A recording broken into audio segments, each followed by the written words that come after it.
The vast emptiness of space stretched endlessly before the stellar wind, broken only by the distant glitter of stars.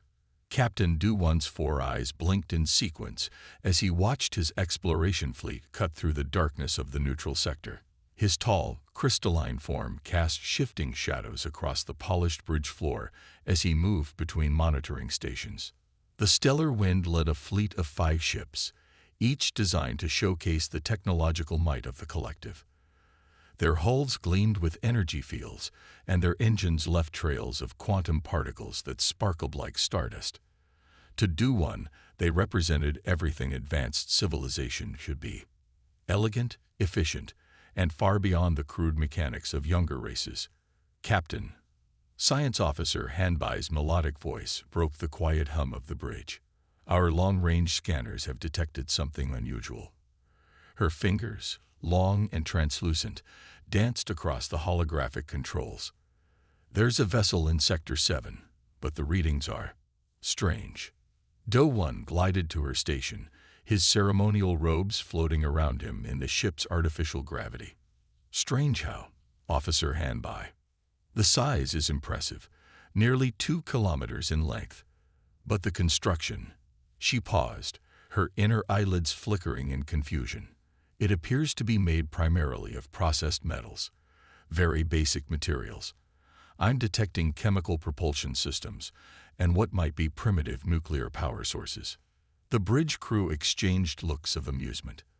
A primitive vessel of that size meant only one thing: a species taking its first steps into space, probably with their very best technology. It was exactly the kind of encounter the collective loved. They would arrive, display their superior technology, and welcome another race under their protection. Tactical analysis, Do-Won asked, turning to his weapons officer. No energy shields that we can detect. Their hull is thick but made of common alloys. They appear to have some kind of projectile weapons mounted on the exterior. Nothing our barriers couldn't handle, Captain. Do-Won felt a surge of satisfaction. This would be simple. A textbook first contact that would earn him another commendation. Move us into visual range. Let's give them a proper greeting. The fleet adjusted course, their quantum drives humming smoothly as they approached the unknown vessel. As they drew closer, the ship came into view on their main display, and Do-Won felt his first twinge of uncertainty. The vessel was ugly by collective standards, a dark, angular beast that seemed to absorb light rather than reflect it. Its hull was scarred and patched in places, showing signs of combat or repair. Most disturbing were the numerous protrusions that covered its surface, gun barrels, missile tubes, and other weapon systems that seemed excessive for a civilian ship. Open a channel, Do-Won ordered, straightening his posture. Let's see who we're dealing with. Before they could transmit, the unknown vessel sent its own message. The voice that came through was clear and carried an authority that made several bridge crew members shift uncomfortably. This is Captain Yoon of the UES Thermopylae. Please identify yourselves and state your intentions. The message was in perfect universal standard, which was the first surprise. New species usually struggled with the complex language algorithms. More interesting was the ship's name, Thermopylae. Do-Won's cultural database provided no reference for its meaning. Analysis of the transmission, Do-Won asked quietly. It's coming from a biological being, Hanbai reported. The universal standard translation is natural, not synthetic. They've clearly had contact with other species before. This wasn't going according to protocol. New species weren't supposed to have mastered universal standard or made previous contacts. Do-Won felt control of the situation slipping away, but he refused to show any sign of concern to his crew. Send them our standard greeting package, he ordered. Full spectrum display. The stellar wind projected its most impressive light show. Quantum fields rippling in complex patterns, energy barriers shimmering with rainbow hues. It was a display that had left countless primitive species in awe. The response from the Thermopylae was anticlimactic. Your light show is acknowledged, stellar wind. However, you haven't answered my question. Identify yourselves and state your intentions. This is your second warning. Warning? Do-One's crystalline form stiffened. No primitive species had ever dared to warn the collective. He noticed his tactical officer's agitation as new readings came in. Captain, they're powering up systems across their hull. Their weapons. The tactical officer paused. Sir, I can't get clear readings on their weapons. The energy signatures don't match anything in our database. Do-One made a decision. These humans, despite their primitive appearance, were clearly more complex than they seemed. But he had protocols to follow, and 5 ships to their 1. The collective's superiority had to be maintained. Send them our standard first contact protocol, he ordered. Inform them that their sector falls under collective protection, and they will be peacefully assessed and categorized. As the message was sent, Do-One watched the dark shape of the Thermopylae on his screen. Something about its design bothered him. It was too purposeful, too focused. This wasn't the proud display of a species' first starship. This was something else entirely. The response from Captain Yoon was immediate. We have no interest in your assessment or categorization. The UES Thermopylae is a Terran military vessel. We will defend ourselves if necessary. This is your final warning. The bridge fell silent. In all his years of first contact missions, Do-One had never encountered such direct resistance to collective authority.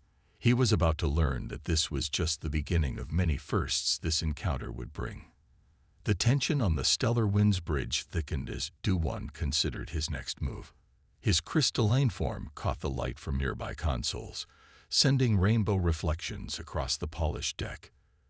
The massive human vessel hung in space before them, its dark hull seeming to swallow the starlight rather than reflect it. Their stubbornness is almost amusing, Do-One said to his bridge crew, his mandibles clicking as he spoke. He turned to his communications officer. Send our message again, but this time with authority protocols. The officer's fingers danced across the holographic interface. The message went out, Do-One's voice carrying the full weight of collective authority. Primitive vessel, this sector falls under collective protection. Prepare to be boarded and assessed. The response from the Thermopylae came quickly. Captain Yoon's voice remained steady, showing neither fear nor respect. I must advise against hostile action. The Thermopylae is a warship of the United Earth Fleet. We are prepared to defend ourselves. Science Officer Hanbai's crystalline form shimmered with concern as she studied her readings. Captain, I'm still unable to identify any energy signatures we recognize as weapons. Their power output remains minimal. But she paused, her inner eyelids flickering rapidly. There's something odd about their hull composition. The metals they're using. They're arranged in patterns that don't match any known ship design principles. Do-One moved to her station, studying the readings himself. The human ship's construction was indeed peculiar. Instead of the elegant energy fields and quantum barriers used by civilized species, the Thermopylae's hull was layer upon layer of metal alloys, arranged in what seemed like a wasteful and inefficient pattern. Look at this, Hanbai pointed to a section of the scan. These gaps between the layers, they serve no apparent purpose. It's as if they've deliberately created weak points in their own structure. The tactical officer, Q-Min, spoke up from his station. Sir, they're rotating their vessel, presenting their broadside to us. His voice carried a note of confusion. But they're still not powering up any weapons we can detect. Do-One felt a flutter of irritation. This species was either incredibly foolish or hiding something. Either way, they needed to be shown their place in the galactic order. Prepare warning shots. Target the space 100 meters ahead of their bow. Standard energy burst, lowest setting. Sir, Q-Min acknowledged, programming the shot sequence. Warning shots ready. Fire, Do-One ordered, expecting the brief light show to bring the humans to their senses. The energy bursts launched from the stellar wind's forward arrays, brilliant blue bolts that would ionize the space ahead of the Thermopylae. It was a standard intimidation tactic that had worked countless times before. But something unexpected happened. As the energy bolts approached their target point, small objects began launching from the Thermopyla's hull. They were tiny, barely visible against the darkness of space. "What are those?" Do-1 demanded. Before anyone could answer, the objects intercepted the warning shots. There were no explosions, no energy discharges. The small objects simply passed through the exact points where the energy bolts would have been, somehow causing them to dissipate harmlessly. The bridge crew stared in silence. Warning shots didn't just disappear. Analysis. Do-1 snapped. Hanbei's fingers flew across her console.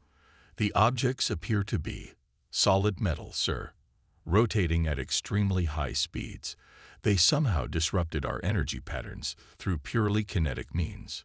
The implications were disturbing. Energy weapons were the mark of civilization. Precise, clean, and controllable.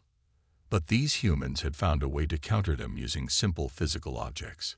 Captain Yoon's voice came through again, still calm but now carrying an edge of steel. "Your warning shots have been noted and neutralized. I say again, we are prepared to defend ourselves. Any further hostile action will be met with appropriate force." Do-1 felt the situation slipping away from him. His mandibles clicked rapidly, a sign of agitation he couldn't quite suppress. This primitive species had not only refused to submit, but had also casually defeated a standard collective weapon. It challenged everything he knew about technological progression. "Sir," Q-Min called out, his voice tense. "They're launching more of those small objects. Hundreds of them." He paused, checking his readings again. "They're forming a cloud around their ship. I can't get clear targeting solutions through them." The tactical display showed the growing swarm of rotating metal objects, creating a protective screen around the Thermopyla. It was an elegant solution, Do-1 had to admit. Simple, yet effective. "Captain," Hanbai said quietly, "I believe we may have underestimated their technological level. These aren't primitive solutions. They're just different. They've developed along lines we never considered." Do-1 stared at the dark shape of the human warship, its hull now obscured by its cloud of defensive projectiles. Everything about this encounter was wrong. New species were supposed to be awed by collective technology, not calmly countering it with methods that shouldn't work. He had a choice to make. The diplomatic approach had failed. The show of force had failed. Protocol dictated escalation, but something about this situation made his crystalline form resonate with warning frequencies. Yet he couldn't back down. The collective's authority had to be maintained. 5 ships against 1. The odds were still in their favor, no matter what strange tricks these humans had developed. Do-1 straightened, his decision made. Prepare main weapons. If they want to learn about real power, we'll teach them. As his crew began powering up their combat systems, Do-1 couldn't shake the feeling that he was about to learn some harsh lessons of his own. Engineering Officer Jaiho's crystalline fingers trembled as she watched her sensor readings fluctuate wildly. The human vessel had transformed from a dark, brooding presence into something far more terrifying. What had seemed like primitive weapon ports were now alive with activity, and the readings they produced defied everything she thought she knew about physics. "Something's wrong with my instruments," she announced, her voice wavering. "These acceleration readings can't be correct." Her inner eyelids flickered rapidly as she recalibrated her sensors for the 3rd time. The numbers remained the same. The bridge of the stellar wind hummed with nervous energy as the crew watched their warning shots disappear into the cloud of objects surrounding the Thermopyla. Captain Do-1 stood rigid, his crystalline form reflecting the red warning lights that had begun flashing across the bridge. "Explain what you're seeing, Engineering Officer," Do-1 commanded, trying to keep the uncertainty from his voice. "The projectiles they're using," Jaiho started, her fingers dancing across her console. "They're simple metal objects, but they're moving at velocities that should be impossible without quantum acceleration technology. Their speed." She paused, double-checking her calculations. "Sir, they're moving at 0.3% of light speed, using what appears to be chemical propulsion. A murmur of disbelief rippled through the bridge crew. Such speeds were achievable only through advanced quantum drives or energy-based systems. Chemical propulsion was the mark of primitive species, useful only for basic planetary escape. Tactical Officer Q Min's voice cut through the murmurs. Multiple launches detected. They're firing something else. The main view screen showed dozens of new objects emerging from the Thermopila's hull. Unlike the defensive cloud, these were larger, trailing bright flames behind them. Analysis. Do-One demanded. They appear to be missiles, Jai-Ho reported, her voice filled with disbelief. Chemical rockets carrying solid payloads, but the acceleration curves are impossible. They're pulling maneuvers that should tear them apart. The bridge crew watched in horror as the human missiles performed tight spirals and sudden direction changes that defied the laws of physics as they knew them. The missiles wove through their own defensive cloud, their paths unpredictable and chaotic. Raise barriers, Do-One ordered. Full power to forward shields. The stellar wind's energy barriers sprang to life, layers of quantum fields designed to deflect any known weapon. The other ships in the fleet followed suit, their shields creating a beautiful display of overlapping energy patterns. The missiles struck. There was no elegant energy discharge, no gradual degradation of shield strength. The missiles simply passed through the quantum barriers as if they weren't there, their solid metal casings immune to energy-based defenses. Shields had no effect. Q-Min shouted. Impact in 3, 2. The missiles detonated before reaching the ship's hulls. Instead of explosions, they burst into clouds of small metal objects, each no larger than a grain of sand. These clouds expanded at tremendous speed, surrounding each collective vessel in a swarm of hypervelocity projectiles. Hull integrity dropping. Jai-Ho's voice was nearly a scream. The impacts, they're physically eroding our outer layers. Do-One watched in horror as the tactical display showed the damage spreading across his ships. The humans weren't using energy weapons or exotic particles. They were using the most basic weapons imaginable, small pieces of metal moving at incredible speeds. Sir, Hanbai called from her science station. I'm detecting more launches. But these are different, larger. The Thermopila's hull had opened in new places, revealing what looked like massive tubes. The readings from them caused Jai-Ho's crystalline form to resonate with fear frequencies. Those are railguns, she whispered. They're using magnetism too. She never finished her sentence. The human ship fired. There was no beam of energy, no glowing projectile. Just a flash of light and a trail of ionized air marking the path of something moving too fast for their sensors to track properly. The shot passed through the quantum barriers of the nearest collective ship as if they were mist. It struck the vessel's hull and passed through it just as easily. The ship didn't explode. It simply split in two, both halves spinning away into space as their atmosphere vented. How? Do-One's voice was barely audible. Their technology is primitive. It's basic. It's... No, sir, Jai-Ho interrupted, her fear overcome by scientific fascination. We assumed it was primitive because it wasn't like ours. But look at these readings. The precision engineering required to achieve these accelerations, the materials needed to withstand these forces. They haven't developed along our path. They've perfected technologies we abandoned millennia ago, pushed them to limits we never imagined possible. The Thermopila loomed before them, its dark hull now bristling with weapons that the collective had dismissed as relics of less advanced civilizations. Captain Yoon's voice came through once more, still calm but now carrying a note of finality. This is your final chance to withdraw. We have demonstrated only a fraction of our capabilities. Do-One stared at the human ship, finally understanding what they were facing. The collective had built their civilization on energy manipulation and quantum physics. But these humans, they had taken the basic forces of the universe, gravity, magnetism, kinetic energy, and mastered them completely. And that was only what they could see. Do-One had a terrible feeling they had yet to discover what other primitive technologies these humans had perfected. The bridge of the stellar wind shook violently as another salvo of human weapons tore through space. Tactical Officer Sung Min's crystalline form vibrated with stress frequencies as he tried to track the incoming fire.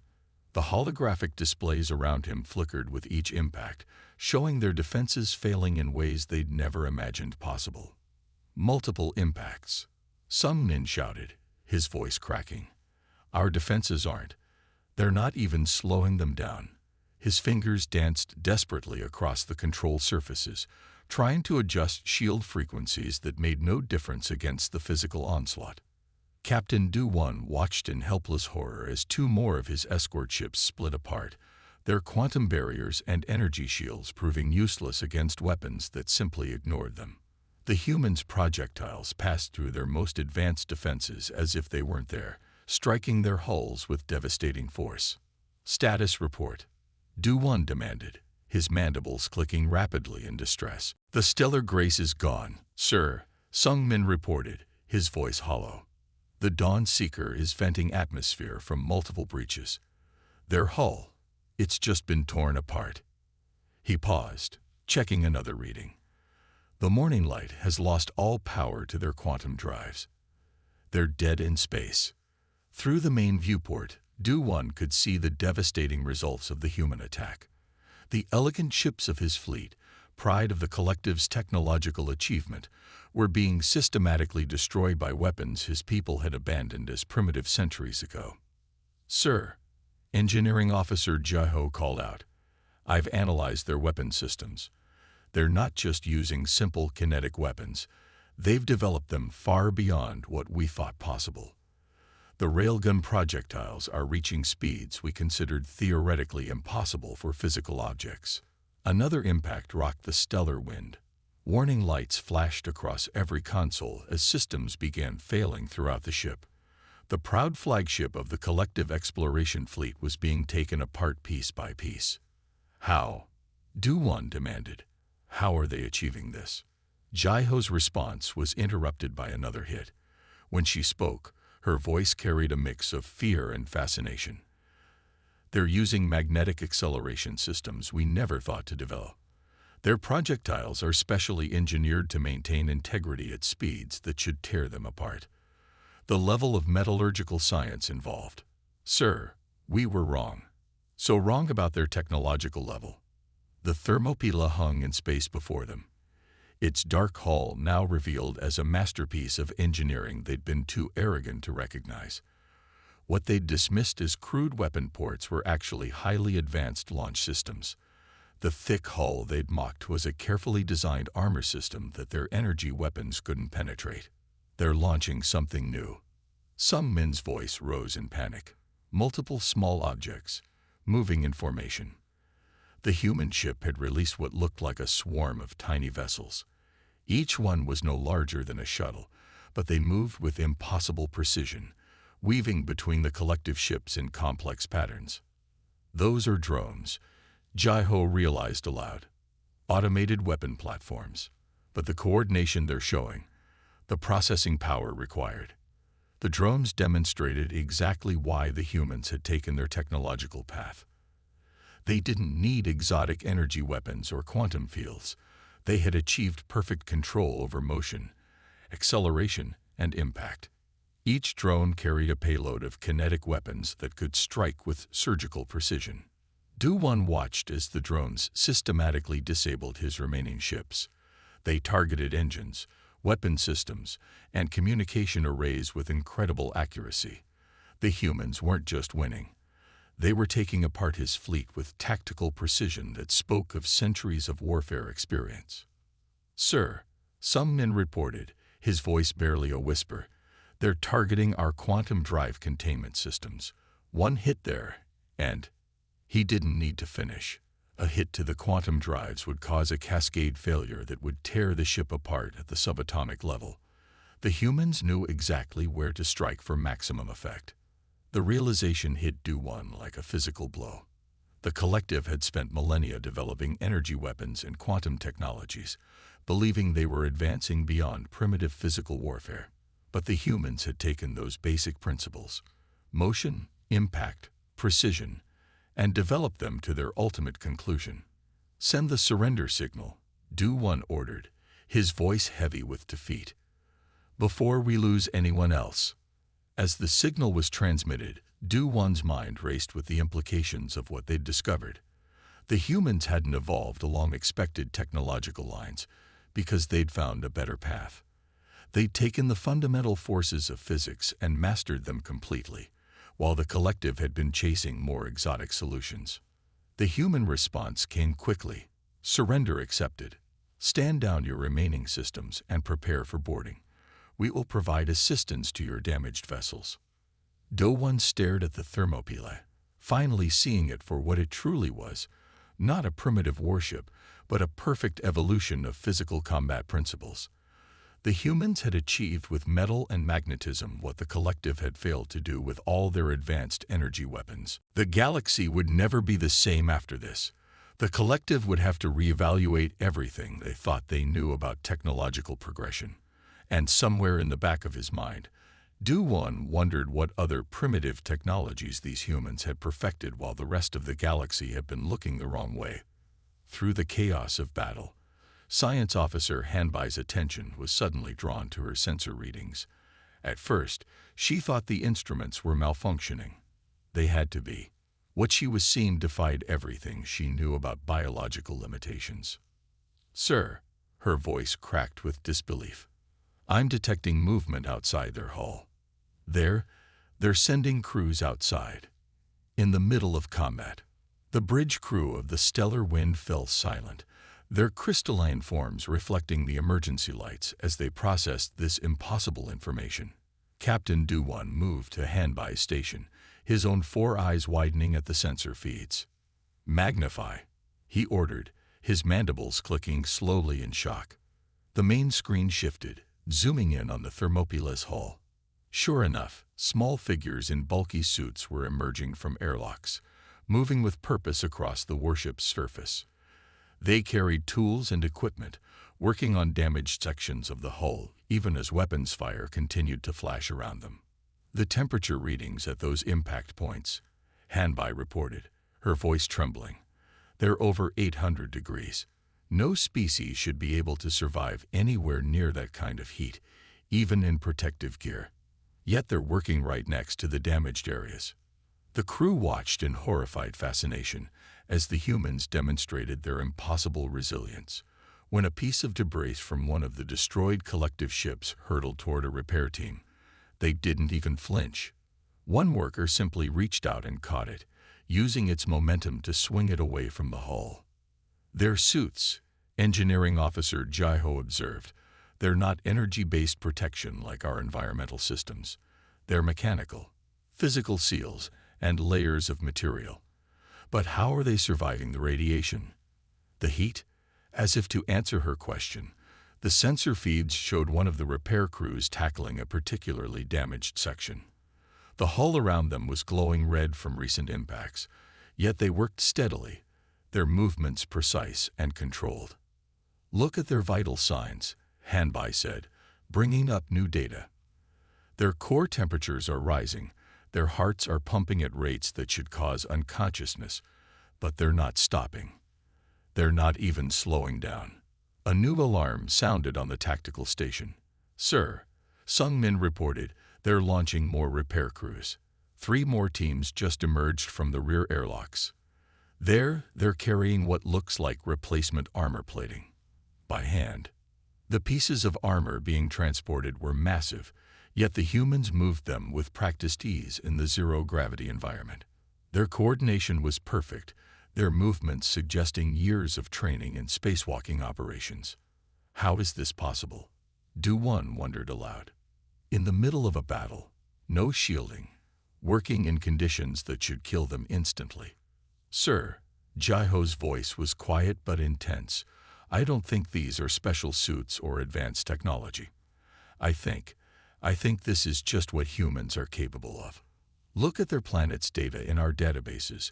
Their world has conditions that would be lethal to most species. They evolved under constant pressure, constant threats. The implications were staggering. The collective had always assumed that advanced civilization meant moving beyond physical limitations through technology. But these humans had taken a different approach. They had embraced their physical nature and built their technology around it. Another impact rocked the stellar wind, and they watched as a piece of their own hull spun away into space. The contrast was stark. Their own crew would never dream of going outside during combat. Their environmental needs were too delicate, their bodies too dependent on perfect conditions. They're not just repairing damage, Hanbai realized, studying the sensor feeds. They're improving their defenses as they fight. Look, they're adding additional armor plates where our weapons have been hitting. They're adapting in real time. The human repair crews continued their work, completely focused despite the battle raging around them. When energy beams from the collective ships passed near them, they simply shifted position and kept working. When debris threatened them, they used it as impromptu shields or tools. "Sir," Sungmin reported, his voice filled with awe and fear, "I'm detecting more human life signs inside their hull, right next to their weapon systems. They're not using automated loading systems, they're manually operating their weapons, in conditions that our sensors say should be lethal." Do-Won watched as another repair team completed their work on a damaged section. Instead of retreating to safety, they immediately moved to another damaged area, their movements showing no sign of fatigue or stress. "We're not just fighting their technology," Do-Won realized. "We're fighting their biology, their evolution, their very nature as a species. Their weapons aren't just advanced, they're an extension of what they are." The battle continued around them, but Do-Won's attention remained fixed on these impossible humans. Their ship wasn't just a vessel, it was a demonstration of their species' capabilities. Every aspect of its design was built to work with their natural abilities, not to compensate for biological limitations like most species' technology. As he watched another repair team emerge from an airlock, tools ready, bodies willing to endure conditions that would kill his entire crew instantly, Do-Won understood that the galaxy had greatly underestimated humanity. They weren't just another spacefaring race. They were something entirely different, a species that had turned their harsh evolution into their greatest strength. And as his ship's systems continued to fail around him, he wondered what other surprises these remarkable humans had in store for the galaxy. Desperation crackled through Captain Do-Won's crystalline form as he watched his fleet crumbling around him. The elegant ships of the collective, once proud symbols of advanced civilization, were now little more than floating targets for the human vessel's relentless assault. "All ships, full assault," Do-Won ordered, his voice tight with barely controlled panic.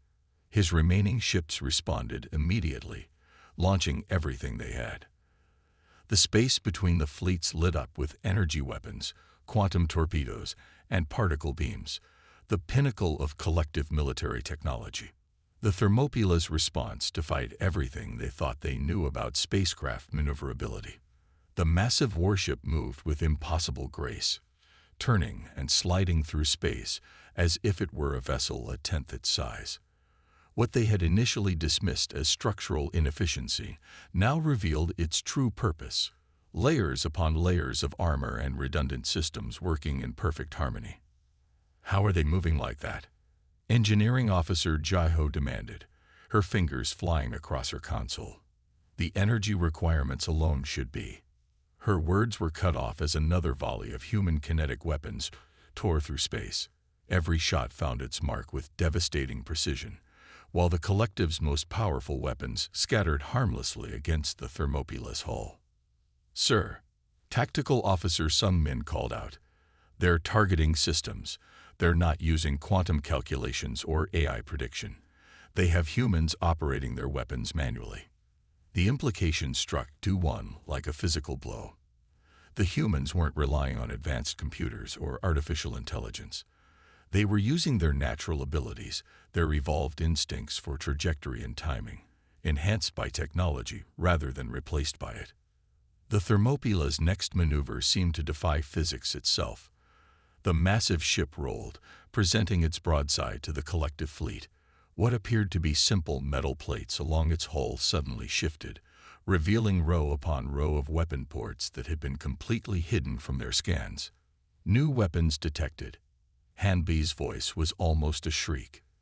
They're everywhere. The entire ship is. The human vessel opened fire with everything it had. Railgun rounds, missiles, kinetic kill vehicles, and those terrifyingly efficient point defense weapons all launched simultaneously. The attack wasn't just powerful, it was perfectly coordinated, each weapon system complementing the others in a deadly dance. Do-Won watched in horror as his remaining ships tried to evade. The Stellar Light, attempting to quantum jump to safety, took a direct hit to its drive section.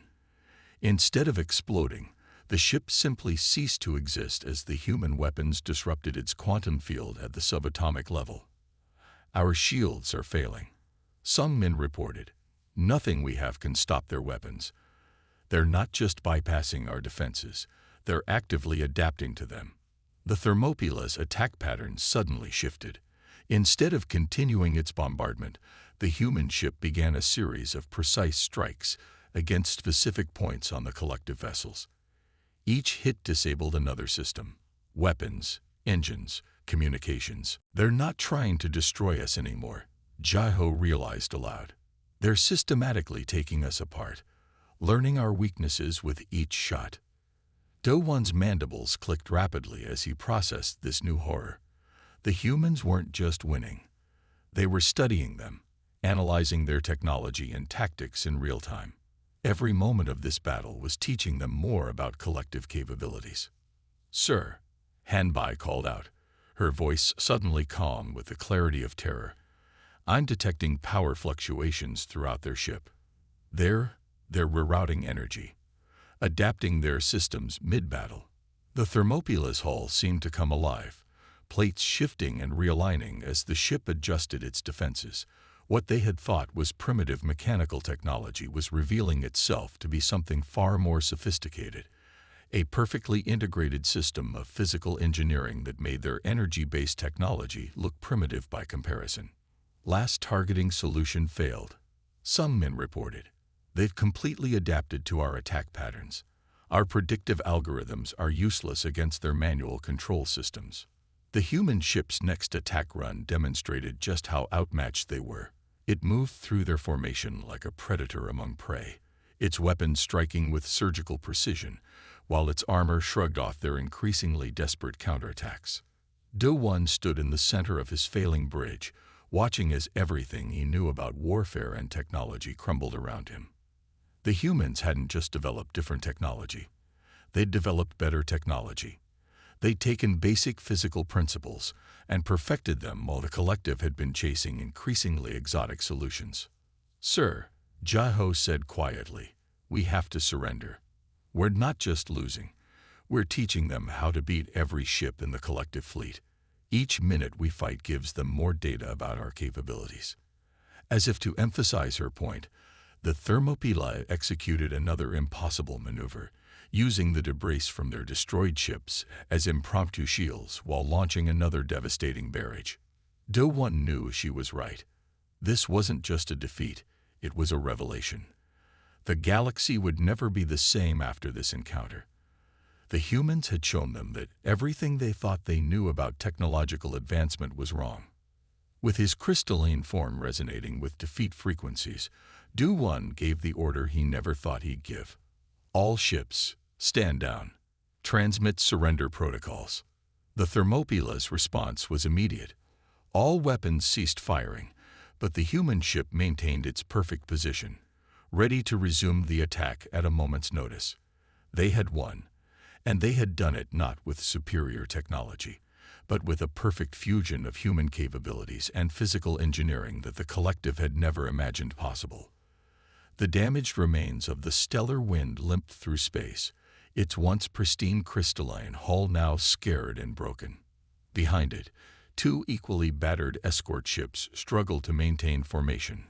Captain Do-Won sat in his private quarters, staring at the blank report screen before him, his mandibles clicking slowly as he tried to find words to describe what had happened. How could he explain to the collective council that everything they believed about technological progression was wrong? The humans hadn't just defeated them. They had shattered the very foundation of what the collective thought they knew about warfare and engineering. As his fingers moved across the holographic interface, Du-1 found himself deleting and rewriting each sentence multiple times. The human vessel demonstrated capabilities that defy our understanding, he wrote, then paused. No, that wasn't strong enough. The humans hadn't just defied their understanding. They had proven it fundamentally flawed. Science Officer Hanbai's analysis reports filled his screen. The detailed scans they'd managed to take of the thermopylae during the battle painted a picture that would shake the collective to its core. The humans hadn't developed energy weapons or quantum fields because they'd never needed to. They had instead taken basic physical principles, kinetic energy, metallurgy, mechanical engineering, and developed them to levels the collective had thought impossible. Their ship design, Hanbai had written, represents a completely different path of technological evolution. While we focused on transcending physical limitations through energy manipulation, they embraced those limitations and turned them into advantages. Their armor isn't just protection, it's a perfect integration of material science and tactical engineering. Engineering Officer Jaiho's report was equally disturbing. The humans' ability to operate in conditions that should have been lethal, their manual control systems that outperformed the most advanced AI, their seemingly primitive weapons that had torn through quantum shields like they weren't there. It all pointed to a species that had evolved along a completely different path. As Du-1 composed his report, the quantum networks across collective space were already burning with the news. The few transmissions that had escaped during the battle had spread rapidly, causing panic among the member species. Videos of human repair crews working in lethal conditions, images of their kinetic weapons bypassing the most advanced shields, data showing their impossible maneuverability. It all added up to something that threatened the collective's very understanding of civilization. The humans, Du-1 wrote carefully, are not what we thought they were. They are not primitive, nor are they simply advanced. They are something else entirely, a species that evolved under conditions that would kill most sentient life, and they have turned those harsh origins into their greatest strength. His report detailed the battle, every crushing revelation, every moment they realized how wrong they had been. The human ship hadn't just beaten them. It had systematically taken them apart, learning and adapting with each exchange of fire. Their weapons weren't just effective. They represented a completely different approach to space combat that rendered collective defenses obsolete. As he worked, a new message flashed across his screen. The humans had sent their first official diplomatic communication to the collective council. We look forward to peaceful relations, but we will not be boarded. Ever. The message was simple, direct, and carried the weight of absolute certainty. The humans knew what they were capable of, and more importantly, they now knew what the collective was capable of. The balance of power in the galaxy had shifted in a single battle. Du-1 added a final section to his report, one that he knew would cause the most concern among the council. The humans do not think like us. Their technology does not work like ours. They have achieved through physical engineering what we thought required quantum manipulation. Their ships are not just vessels. They are extensions of their own remarkable capabilities. And most importantly, they have shown us that everything we believed about technological advancement was based on assumptions that they have proven wrong. As he sent the report, Du-1 looked out at the stars through his quarter's viewport. The galaxy would never be the same after this. The collective would have to reevaluate everything. Their technology, their tactics, their very understanding of what advanced civilization meant. And somewhere out there, the humans were waiting. Not hostile, but unshakable in their strength. Not aggressive, but absolutely capable of defending themselves. They had shown the galaxy a new path, one that combined physical prowess with technological innovation in ways no one had imagined possible. The quantum networks would burn with debate and discussion for years to come, but one thing was certain. Humanity had arrived on the galactic stage, and they had done it in a way that no one had expected. They hadn't tried to copy the collective's technology. They had simply made their own way work better. As the stellar wind limped home, Do-1 knew that this was just the beginning. The humans had changed everything, and the galaxy would never be quite the same again.